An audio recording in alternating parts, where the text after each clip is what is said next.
Shalom, meus amigos, uma boa noite a todos vocês. Agora já são 8 horas da noite aqui na cidade santa de Jerusalém.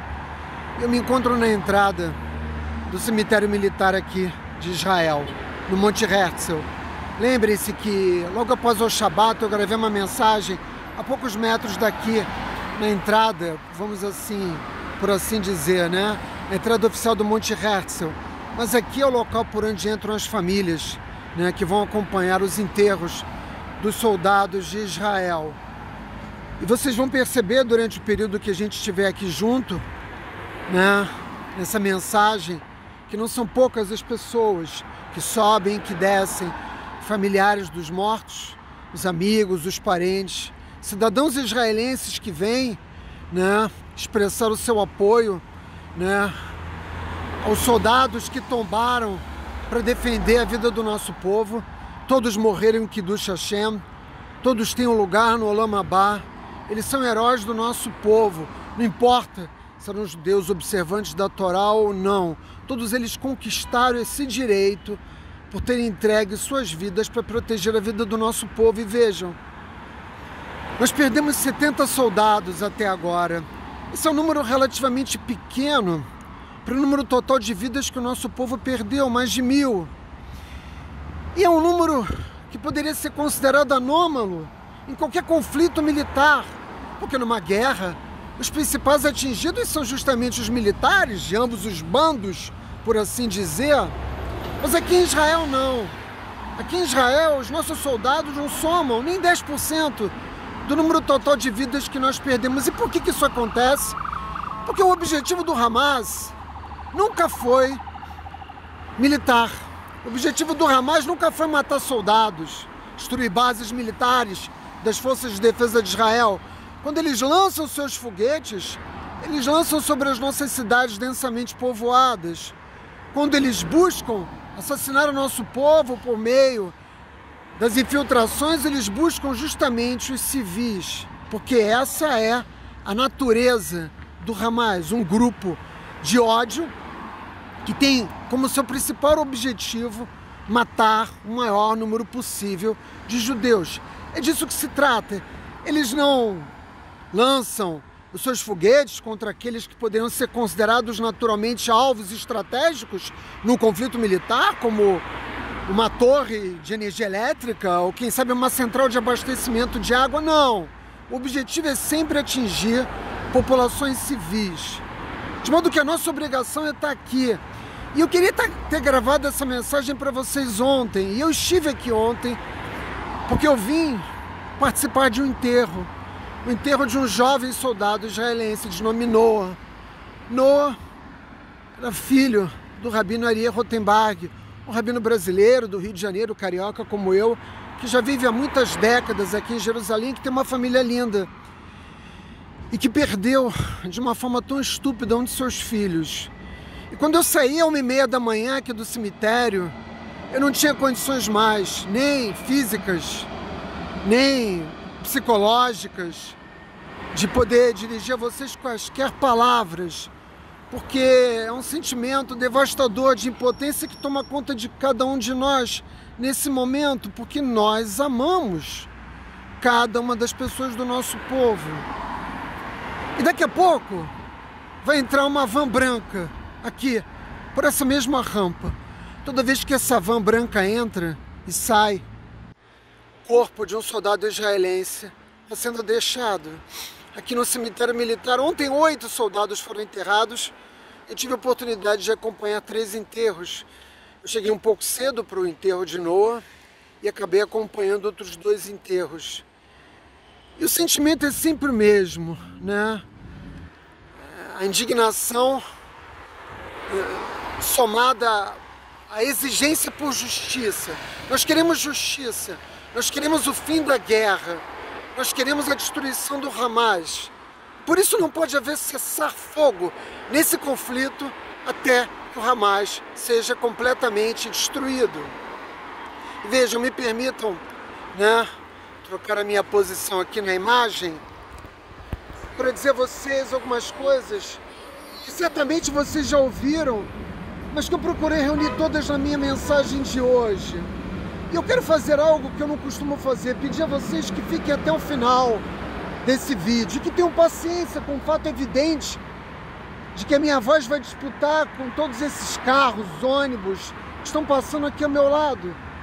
Monte Herzl, ele é margeado por uma rodovia muito importante aqui de Israel e esse horário é um horário de grande movimento. Mas eu não queria gravar num lugar que privasse vocês a possibilidade de ver grande fluxo de pessoas em direção aos enterros dos nossos soldados aqui no cemitério militar. Quando me perguntam, e isso tem sido repetido a exaustão nas redes sociais, quando me perguntam se eu tenho parentes que foram vítimas, né, do assassinato dos jihadistas do Hamas, eu sempre digo o seguinte, que todos que morreram pertencem à minha família, porque nós judeus compartilhamos uma mesma alma. Nós fazemos parte de 600 mil almas, que são as almas raízes do povo judeu. Todos os judeus que existem no mundo possuem fagulhas divinas dessas almas originais. Tem sido assim ao longo de toda a história do povo judeu. Mas nós não estamos conectados apenas pelo nosso vínculo espiritual. Nós estamos conectados também pelo nosso destino. Pelo destino de servir a Hashem. Então minha resposta não pode ser outra, de que todos eles são meus parentes. E eu havia dito a vocês, no vídeo que eu gravei logo após o Shabat, que como o nosso povo é muito pequeno, que certamente cada um de nós teria, direto ou indiretamente, uma perda. E ontem eu vim aqui participar do enterro de um jovem que eu conhecia, de um rabino com o qual eu já me relaciono há alguns anos. De modo que todo cidadão israelense, todo judeu que vive nesse país tem um amigo, um parente, um conhecido que foi assassinado pelo Hamas. E eu preciso dizer mais uma vez, 90% dos que tombaram até agora eram civis. E vejam, meus amigos, entre esses 1000 mortos, apenas em um dos nossos kibbutzim, 40 eram bebês. Eu sei que muitos de vocês que estão acompanhando, obviamente, as notícias já sabem disso, mas é preciso repetir. Esses bebês, eles foram degolados, mutilados. O que o Hamas fez, talvez deixasse inveja em Mengele, no campo de Auschwitz, pelos requintes de crueldade. Eu tenho notícia de que uma judia grávida teve a sua barriga aberta, feto retirado e deixado à morte. É algo, né, que mesmo entre os roteiristas dos mais terríveis filmes de terror, dificilmente vão poder ser encontrados. De modo que é preciso que se diga aqui, quem apoia o Hamas é nazista. Por ignorância, por compromisso ideológico, eu vou saber lá que razão pode levar um ser humano a apoiar o Hamas. Mas quem apoia o Hamas é nazista. Eu chamei a atenção do fato de que o Hamas é uma organização nazista e todos aqueles que apoiam o Hamas são nazistas. E foi feito um levantamento bastante interessante, por assim dizer, que nos ajuda a compreender a magnitude dos eventos que tiveram lugar em Israel no dia 7. O número de mortos que o nosso povo teve, proporcionalmente, por exemplo, a população brasileira corresponderia a 22 mil assassinatos. Saibam, meus amigos, que desde o final da Segunda Guerra Mundial, desde o momento em que os aliados conseguiram, né, controlar os campos de concentração em todas as partes, nunca tantos judeus haviam perdido suas vidas num único dia. E esse dado é um dado assustador, porque o Hamas é uma organização nazista, utiliza métodos nazistas e eles conseguiram reeditar, de alguma forma, os campos da morte dentro do território de Israel. Tantos judeus mortos num único dia. É algo que dilacera a alma do nosso povo e algo que nenhum país do mundo sofreu. Não há, né, termo de comparação com qualquer evento, em qualquer lugar, porque vejam, os armênios perderam 500 mil vidas para os turcos, mas isso não aconteceu no único dia. No único dia, nenhum povo teve 100 seres humanos sequestrados, mulheres estupradas, soldados torturados. O ineditismo desses eventos, né, chama atenção e nós temos que fazer reverberar em todas as partes do mundo, porque saibam, meus amigos, que o ódio destilado, o ódio antissemita destilado contra o nosso povo está a toda. Há 2 dias atrás, uma pessoa que dialogava comigo, que recebia de mim mensagens de Torá, me disse que nós somos assassinos, que nós matamos barbaramente o povo palestino. Uma pessoa que até pouco tempo atrás, até 2 dias atrás, dizia mal o povo judeu e agora nos chama de genocida. Porque certamente ela foi convencido pela mídia corporativa ou por uma dessas organizações que apoiam o Hamas, que nós somos os responsáveis pelo apartheid, né, que nós promovemos nesse campo de concentração a céu aberto, como eles chamam de Gaza, apesar dos shopping centers, dos hotéis de luxo, das mansões, dos líderes do Hamas, de toda a riqueza que corre, mas é claro, para um número muito reduzido de pessoas que enriquecem com a guerra.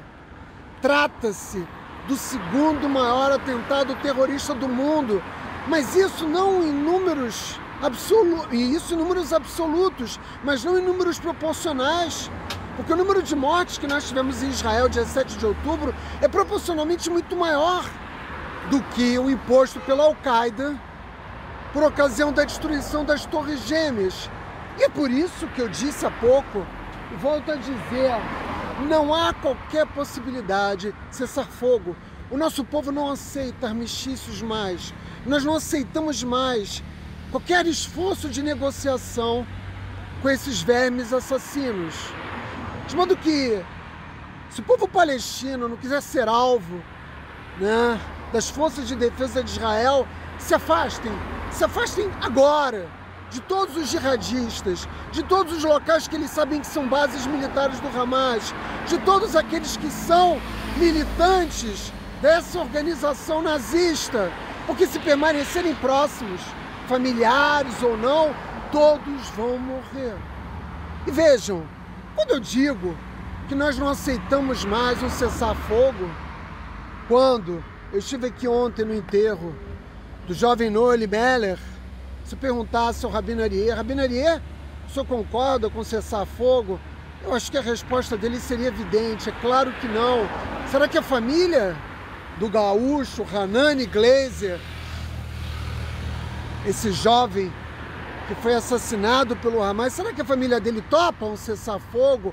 Ou quem sabe a família da carioca Bruna Valeno, que também foi assassinada pelo Hamas, será que eles querem ou aceitam um cessar-fogo? Ou eles querem a mão dura das forças de defesa de Israel intervindo em Gaza, virando Gaza ao avesso, debaixo de cada lata de lixo, em cada túnel, em cada viela, em cada rua, em cada casa nós vamos caçar, perseguir e matar os terroristas do Hamas. Não existe qualquer possibilidade agora do Estado de Israel dar um sinal de fraqueza.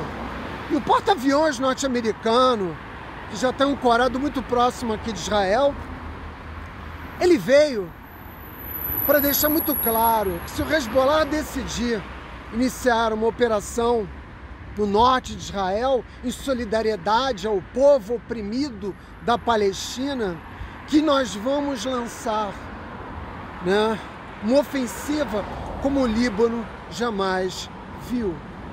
De modo que o Hamas e a liderança palestina precisa aprender que não vale a pena nos matar, porque isso agora representará sinônimo de morte também para os líderes, não só militares, mas também políticos dessas organizações nazistas que se congregam nesse espectro, né, da causa palestina, porque não existe só a OLP, o Fatah, o seu braço armado, ou o Hamas. A Jihad Islâmica tem uma pleiade de organizações do fascismo islâmico dentro dos territórios, ou melhor, das bases terroristas que os palestinos mantêm na terra de Israel. De modo que eu afirmo aqui, o 7 de outubro jamais será esquecido. Não será esquecido pelo nosso povo e também não será esquecido pelo povo palestino.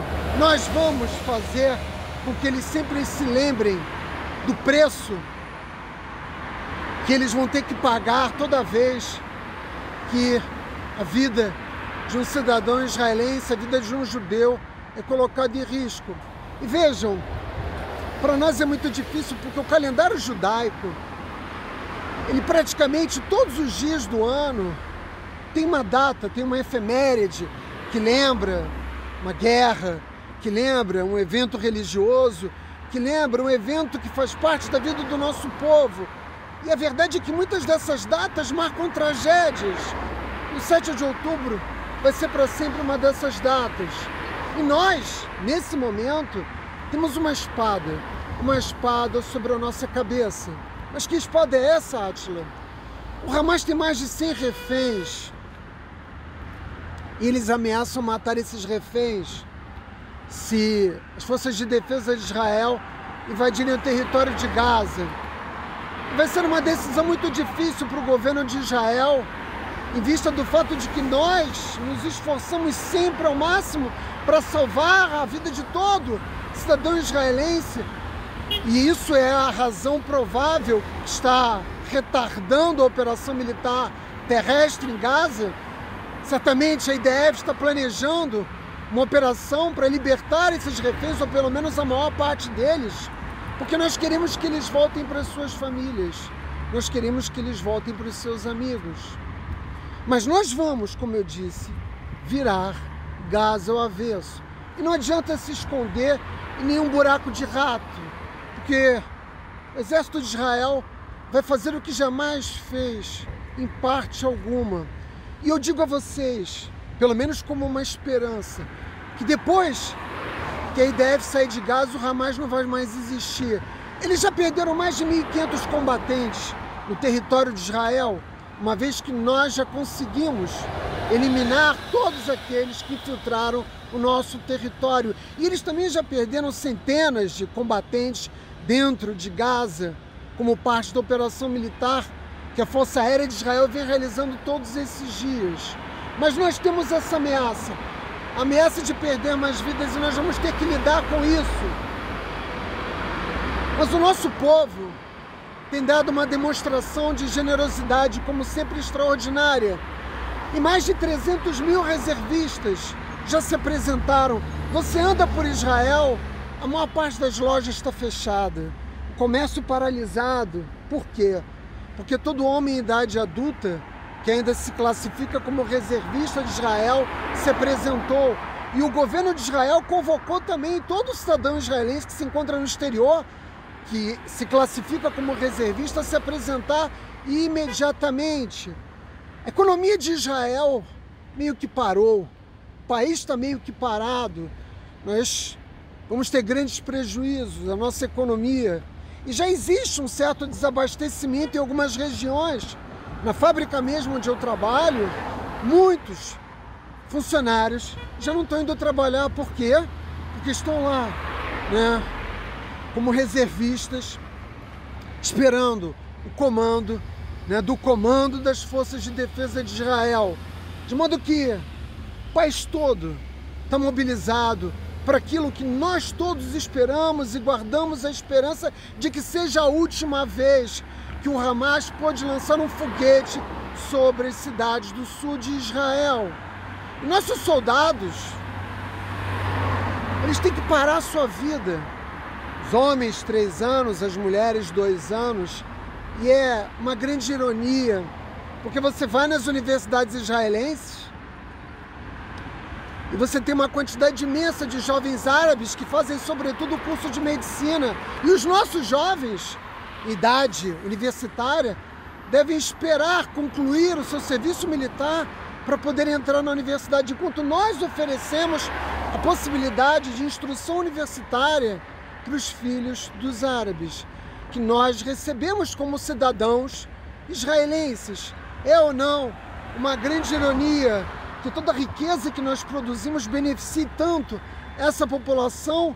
E saibam que esses árabes, na sua maioria, que são cidadãos israelenses, não têm adesão, não têm compromisso verdadeiro com Israel. Eu falo isso de cátedra, porque desde o primeiro dia que eu pisei em Israel e passei a viver aqui como cidadão, eu tenho trabalhado com árabes e já trabalhei com palestinos também, né, que atravessam a fronteira para poder trabalhar aqui no território de Israel. Eles se beneficiam da nossa riqueza, mas não demonstram nenhum tipo de compromisso, com exceção de determinados grupos, como os drusos, naturalmente, parte dos beduínos, mas de modo geral não existe qualquer fidelidade ao Estado de Israel. E esses soldados, que constituem a grande força militar de Israel, que é uma força muito jovem, eles recebem um soldo muito baixo. Eu sei que vocês não sabem, mas eu vou oferecer essa informação para vocês. Um soldado de infantaria, um soldado que a gente classifica como combatente, ele recebe por mês 2.647 shekalim. Isso, meus amigos, é menos da metade de um salário mínimo em Israel. E se ele não for um combatente, se ele estiver uma daquelas que a gente chama de linha de apoio dos combatentes, esse valor é ainda menor. Ele é de 1.926 shekalins. Então vocês podem entender que é muito difícil, durante 3 anos, você parar a sua vida e receber um soldo militar tão baixo. De modo que, é claro, que as famílias dos nossos soldados se encarregam de auxiliá-los em suas despesas durante os anos de serviço militar. Mas nós também temos muitos soldados aqui, são soldados isolados, que eles vêm de outros países, são judeus, que vêm de outros países e não têm família aqui em Israel e prestam o serviço militar. Existem muitas formas de apoiar esses soldados, né? As próprias forças de defesa de Israel o fazem ativamente, mas as coisas não são fáceis, são difíceis, sobretudo se você é um desses soldados solitários. E nós precisamos ajudá-los. E essa ajuda, ela se dá em muitos níveis, porque a única coisa nesse momento que faz sentido é animar as nossas tropas, é ajudar os nossos homens, os recrutas ou os reservistas, não importa. Quando eu criei há 7 anos atrás, aproximadamente, o Pérolas da Sabedoria Judaica, eu sempre soube que nós íamos chegar nesse momento. A última invasão militar de Israel em Gaza foi em 2014, mas ela não se deu nessa escala, né, em que nós já mobilizamos quase 500 mil de soldados. Ela não se seguiu ao assassinato com requintes de crueldade de mais de 1.000 cidadãos israelenses. E eu digo a vocês, é muito difícil ser soldado em Israel. Mas, Átila, por que é tão difícil ser soldado em Israel? Porque nós criamos os nossos filhos com amor. Nós amamentamos os nossos soldados, as nossas crianças, com afago, com afeto, com carinho, com amor. Enquanto os brigadistas do Hamas são envenenados com ódio, com violência, com intolerância, com racismo. E agora os nossos filhos têm que enfrentar esses homens que foram amamentados por suas mães desde o berço, com uma única certeza, que era preciso morrer como mártir pelo povo palestino. Que o único objetivo de vida desses jovens, porque também entre as fileiras do Hamas, a grande maioria são jovens, que o único significado da existência era imolar a sua vida para tirar a vida dos nossos. E é muito difícil para os nossos garotos, por maior que seja o treinamento que eles recebem, né, durante a instrução militar por anos, é muito difícil, meus amigos, matar alguém, mesmo que seja para proteger a sua família. É muito difícil agir e desferir a violência necessária que uma força militar tem. Os nossos soldados precisam de apoio, tanto de material de limpeza, uma pasta de dente, um sabonete, um bolo, uma barra de chocolate, uma lanterna, um canivete, até apoio psicológico. E vocês têm visto em dezenas de vídeos que eu mesmo compartilho nas nossas plataformas, quando os nossos tanques passam, quando a nossa infantaria passa, o nosso povo redita as imagens que tiveram lugar ao final, ou quase ao final, da Segunda Guerra Mundial, quando os aliados avançavam em direção a Berlim. A alegria das pessoas em ver os soldados dos Estados Unidos, da Inglaterra, da União Soviética, para libertar o mundo da opressão nazista.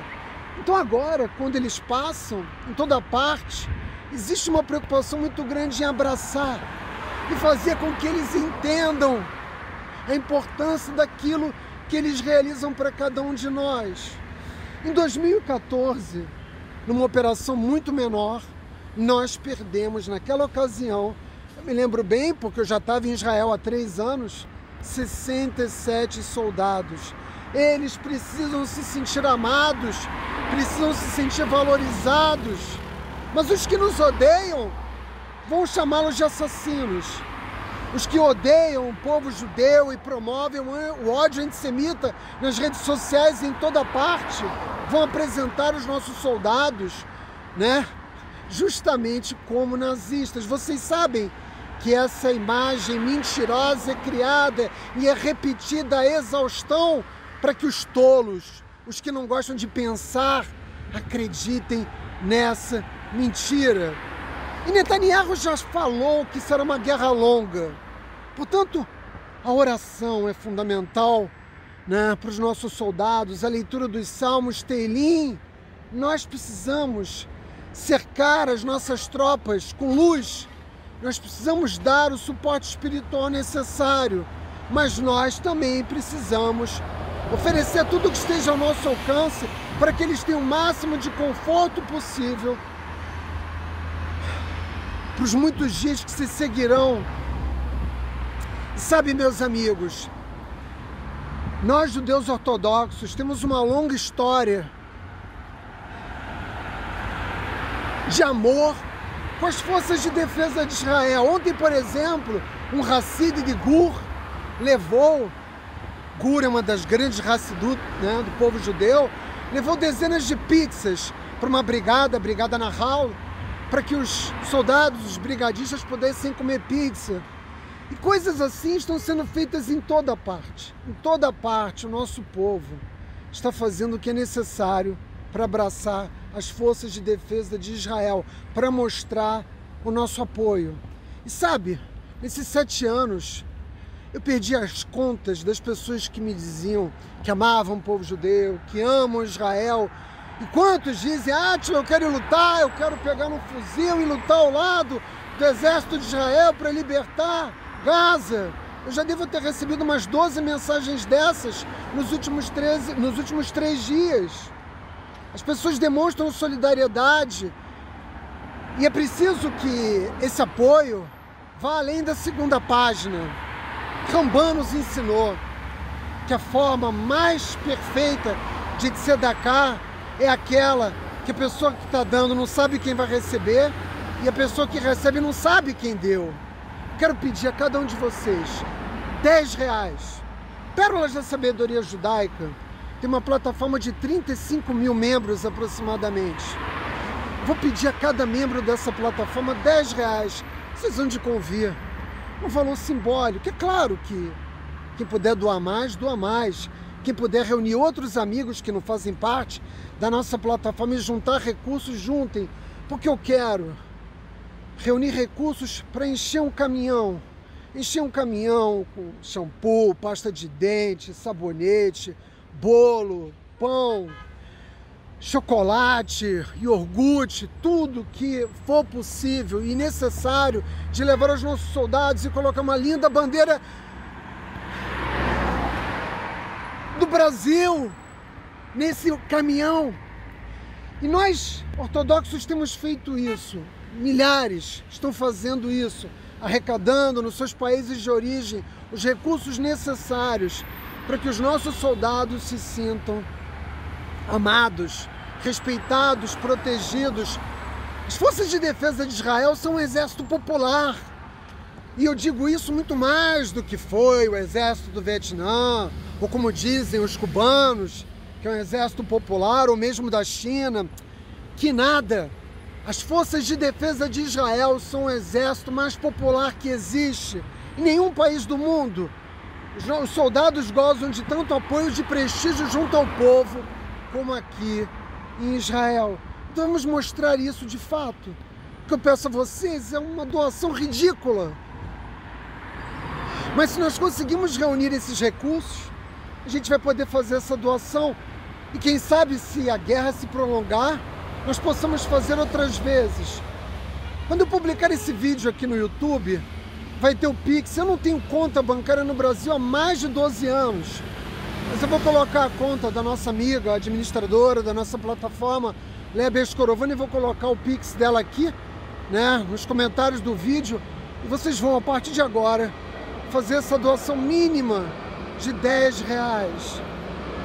Sabe, meus amigos, nesses 7 anos do Pérolas da Sabedoria Judaica, eu nunca fiz uma campanha de arrecadação. Aqueles que acompanham o nosso trabalho sabem por quê. Porque eu não gosto da ideia de vender Torá. E sou muito crítico aos judeus que o fazem. E também porque eu sempre soube que ia chegar esse momento. Momento de pedir para a causa mais justa, para a razão mais certa. Eu não estou pedindo para financiar os estudos de Torá, o que também seria muito justo. Eu não estou pedindo para pagar comida para Shabat, o que também seria muito justo. Eu estou pedindo para nós ajudarmos os soldados de Israel. De modo que seja o doador nesse momento, para que os nossos soldados possam ser receptores de toda a generosidade do povo brasileiro e também de tantos que falam a língua portuguesa, de Portugal, de Angola, Moçambique e outros países que acompanham o Pérolas da Sabedoria Judaica. Eu quero fazer um apelo a vocês, coisa que eu nunca fiz, mas quero usar toda a representatividade, a legitimidade que eu conquistei com o meu trabalho nas redes sociais para pedir ajuda. Não para mim, eu nunca pedi nada para mim, é para o nosso povo, é para a vitória de Israel contra os nossos inimigos. Eu espero que a resposta, sinceramente, eu espero que a resposta a esse apelo emocionado que eu faço a vocês venha, porque afinal de contas, existe muito que está em jogo e eu quero pedir que vocês compartilhem esse vídeo, que ele chegue no maior número de lugares possíveis. Eu também não costumo fazer isso, vocês veem que eu não falo nos vídeos, olha, dê like, compartilha. O judaísmo não é prosélito, aqueles que chegam até mim são os que buscam, né, a sabedoria judaica. E se você acha que foi beneficiado pela sabedoria judaica e quer compartilhar com outra pessoa, então que você dê like, que você compartilhe. Eu não preciso dizer isso a vocês. Eu acho que está subentendido. Eu acho que é evidente. Faz parte de um processo de amadurecimento espiritual. Mas agora não. Agora eu peço, eu imploro ajuda para nós podermos ajudar soldados de Israel. E, meus amigos, eu vou oferecer nas nossas plataformas um relatório diário de tudo que nós arrecadarmos, e depois eu vou reunir outros rabinos, que são rabinos que me orientam, rabinos latinos. Nós vamos levar essas doações, se for necessário, até a Franja de Gaza, para entregar diretamente aos soldados, ou aqui nas estações de trem e de ônibus, onde há um grande afluxo de militares. Isso eu vou decidir depois. O que importa mesmo é que a gente possa dar essa demonstração de compromisso com as forças de defesa de Israel. Eu peço então a vocês, espero que eu não me decepcione, né, com a generosidade do nosso povo. Eu sei que muitas instituições importantes da comunidade judaica no Brasil também estão fazendo essa arrecadação, mas saibam que eu quero fazer isso sem burocracia. Vocês depositem na conta de Léa. Um judeu no Brasil que transfere dinheiro para Israel se comprometeu a fazer isso para mim sem cobrar nenhuma taxa de transferência. Imediatamente esses recursos chegando aqui, eles vão se transformar em alimentos e nós vamos entregar então aos soldados de Israel. sobretudo, para que a gente não tenha mais que continuar vendo essas cenas terríveis, né, do nosso povo entrando e saindo do cemitério militar de Israel, meus amigos.